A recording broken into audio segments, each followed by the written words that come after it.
years of excellence. Sun International Institute of Tourism and Management.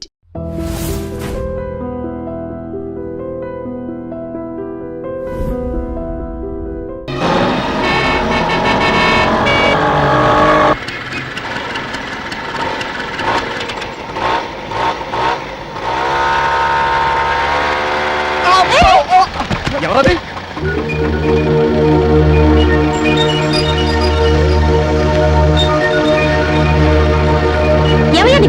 అసలు నీకు train ఉందా?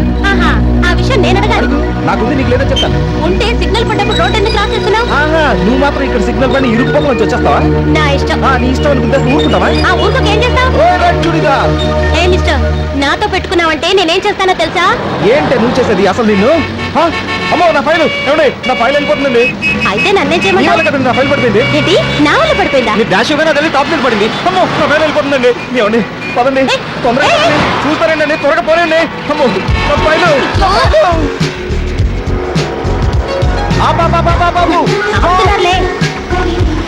ఏంటయ్యా, నీ సోమ మీద నా ఫైల్ పడిందయ్యా. ఇదిగో తీసుకురా. థ్యాంక్స్ అండి, నా ఫైల్ నాకు దొరికింది. చాలా సంతోషం.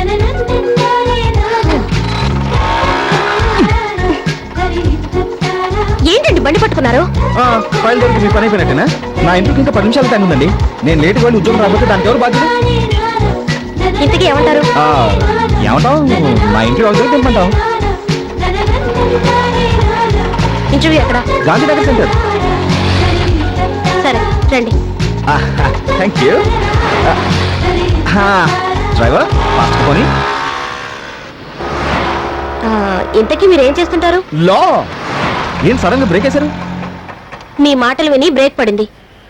లా చదువుకొని కోర్టుకి వెళ్ళాలి కానీ ఇంటర్వ్యూకి వెళ్ళడం ఏంటి? ఏం చేస్తామండి, చదువుకునే రోజుల్లో న్యాయం అది ఇది అంటూ తెగ ఆవేశపడిపోయాం. కానీ లా కంప్లీట్ చేసిన తర్వాత తెలిసింది ప్రాక్టీస్ చేయడానికి కూడా డబ్బులు కావాలని. అది లేక ఓ ప్రైవేట్ కంపెనీలో లేబర్ ఆఫీసర్ పోస్ట్ పడితే దానికి అప్లై చేశాను. మీ పుణ్యం అంటూ వెళ్తున్నాను. వస్తుందో రాదు, పోనేవడే. ఏమండే, టైం అయిపోతుంది, పోనేవడే. Stop stop stop stop. ఇదేనండి. చాలా థ్యాంక్స్ అండి. ముందు మీరు ఇంటర్వ్యూకి వెళ్ళండి. మీరు వచ్చే వరకు ఇక్కడే వెయిట్ చేస్తూ ఉంటాను. ఏమండి, మీరు నన్ను చాలా పొరపాటుగా అర్థం చేసుకున్నారు. ఫైల్ గురించి టెన్షన్, ఇంటర్వ్యూ మిస్ అవుతానన్న భయం వల్ల మిమ్మల్ని టెన్షన్ పెట్టాను. కానీ నేను అలాంటి వాడిని కాదండి. ఏమండి, నిజంగా నేను మిమ్మల్ని ఇబ్బంది పెట్టుంటే సారీ. సారీ. ఓకే,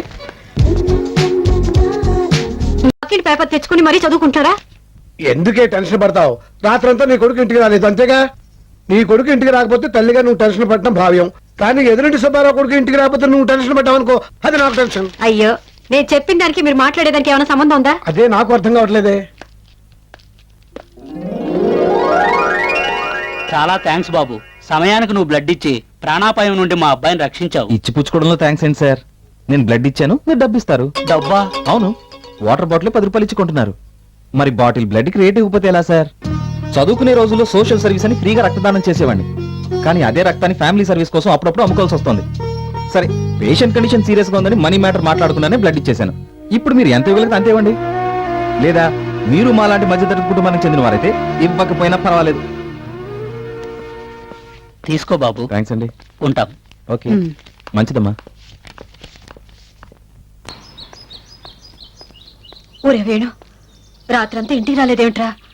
ఇంట్లో నీకోసం ఎదురు చూస్తున్న అమ్ముందన్న విషయం మర్చిపోయేవట్రా? అమ్ముందని మాత్రమే కాదు, పాలవాడి అరుపులు, కిరాణా షాప్ వాడి బెదిరింపులు అన్నీ గుర్తున్నాయి. రాత్రి అంతా ఉండే అకౌంట్స్ కంప్లీట్ చేస్తే 500 రూపాయలు ఇస్తాన్నారు. కంప్లీట్ చేశాను, డబ్బు పట్టుకొచ్చాను. అకౌంట్ కంప్లీట్ చేస్తేనే 500 ఇచ్చారా? కేసుని బట్టి ఉంటుందమ్మా. పెద్ద కేసు అనుకో, ఎక్కువ అమౌంట్ ఇస్తారు. తీసుకోమ్మా.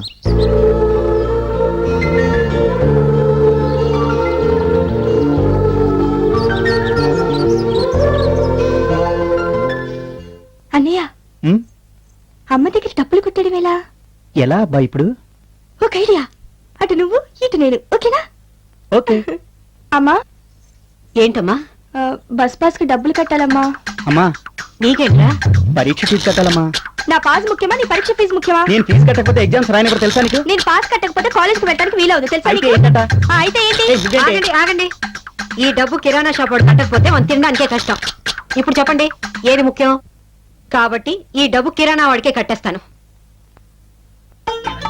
ఒరే అన్నయ్య అమ్మ షాక్ ఇచ్చింది కదరా. ఇప్పుడు ఎలా? Hello excuse me. చూడు తమ్ముడు, పరీక్ష ఫీజు కట్టడానికి ఇంకా 1 వీక్ టైం ఉందిరా.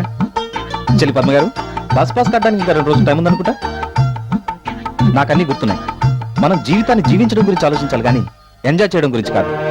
మా నాన్నేమి గవర్నమెంట్ ఉద్యోగస్తుడు కాదు. లైసెన్స్ ఇచ్చిన అన్ని వ్యసనాలకి బానిస. ఈ విషయం గుర్తుంచుకోండి. అయిపోయాం.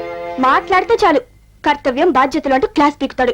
అనవసరంగా వీడికి తమ్ముడై పుట్టి బుక్ అయిపోయాను. హలో, నేను ఇంకా ఇక్కడే ఉన్నాను. ఆ?